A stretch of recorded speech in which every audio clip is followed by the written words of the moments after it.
Namaste children. In our previous session we learned what is the equivalent ratio and how to compare two ratios and find which one is greater.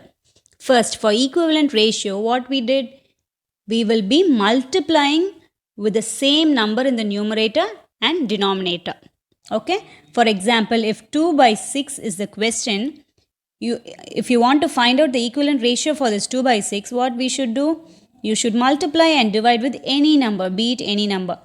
And write it 2 into 2 will give us 4 and 6 twos will give us 12. So 4 by 12 is an equivalent ratio of 2 by 6. Okay. Next, comparison of ratios. You are going to compare two ratios. In order to compare, we have to make the denominator same and only then we will compare and write which one is greater. Clear children? Now, today we will solve this exercise 3.2 sum. First, look at the seventh one. In a family, the amount spent in a month for buying provisions and vegetables are in the ratio 3:2. Provisions and vegetables in the ratio 3:2. If the allotted amount is 4,000, then what will be the amount spent for provisions and for vegetables? Okay? Now, the amount 4,000 is given for these two. That is for provision and vegetables, and the ratio is 3:2. So first you are going to add these two and say that 4,000 rupees is being divided into 5 parts. Okay. Yesterday we solved a sum, right? That is for 3 by 5 and then into the total amount will give us 3 is the ratio of provisions. So if you multiply this with 4,000, the value we get is the money spent for buying provisions. Same way, when you are multiplying 2 by 5 with 4,000, the amount spent for buying vegetables can be found. Okay? So this 4,000 is going to be split into 2 and that ratio they have given 3:2. Okay? Shall we solve now? First, look at this. First, you have to find out the number of parts. Total number of parts. Okay, and then this 4,000 is then multiplied with 3 by 5. So you will get 2,400 rupees for provisions. And when you are multiplying with 4,000, you will get 1,600 for vegetables. Therefore, this 4,000 is divided into two parts, that is 2,400 and 1,600. Okay, children? Is this sum clear? First, they have given you an amount and telling us it is split into 3 and 2. Okay, 3 parts are for provisions and 2 parts are for vegetables. So we are going to find out what is the 3 part of 4,000. In order to find that, we are multiplying with 3 by 5. 4,000 into 3 by 5 will give us how much money is spent for provisions. Clear children? Now, eighth one. A line segment 63 centimeter long is to be divided into two parts in the ratio 3:4. Find the length of each part. There is a line segment and it is 63 centimeter long. Okay, it is divided into two parts. They did not tell us how many centimeters it is being divided, just the parts alone they are saying. So it is in the ratio 3:4. First you have to find the total number of parts. So it will be 7.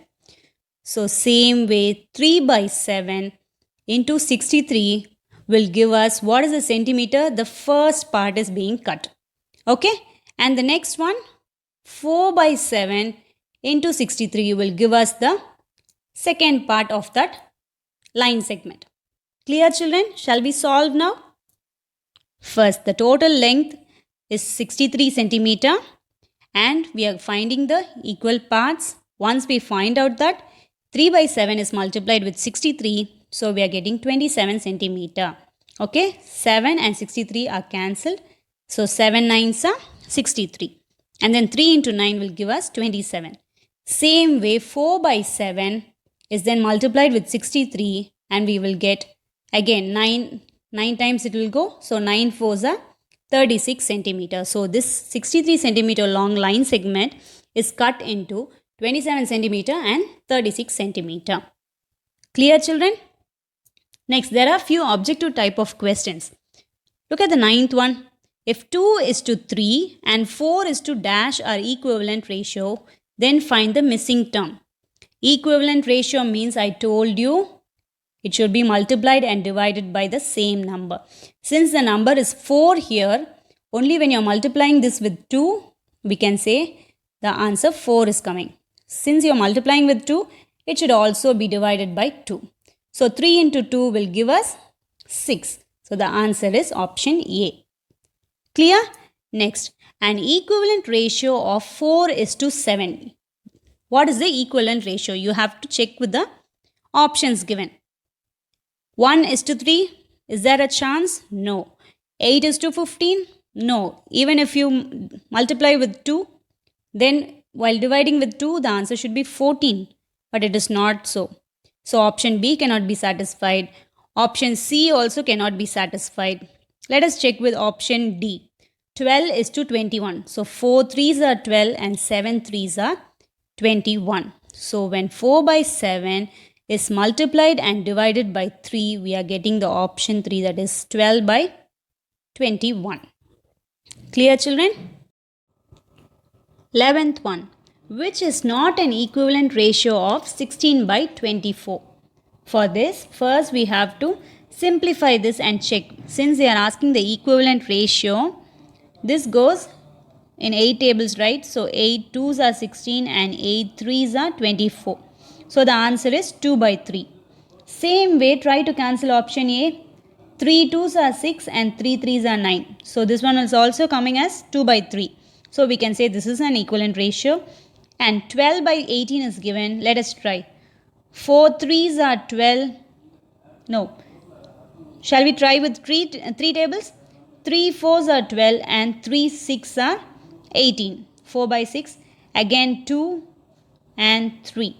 So we are getting 2 by 3 here also. Okay, next one, 10 by 15. 5 2s are 10 and 5 3s are 15. Again 2 by 3 is being satisfied. So the answer should be option D. Is it clear, children? Next, 12th one. If 1600 is divided among A and B in the ratio 3 is to 5, then B's share is dash. Okay, for this sum, whatever concept we used in the previous sum, you are going to apply and write the answer. You are going to first find the total number of parts. So 3 and 5 you are adding, and there are 8 parts. Okay, so 3 by 8 into 1600 will give you A's share. But the question is B's share. Okay, so 5 by 8 into 1600 will give you the value of B's share. Okay, can you solve it on your own and tell me? Good. For homework, you are going to do all the sums that I have worked out in class. Okay, children? Thank you.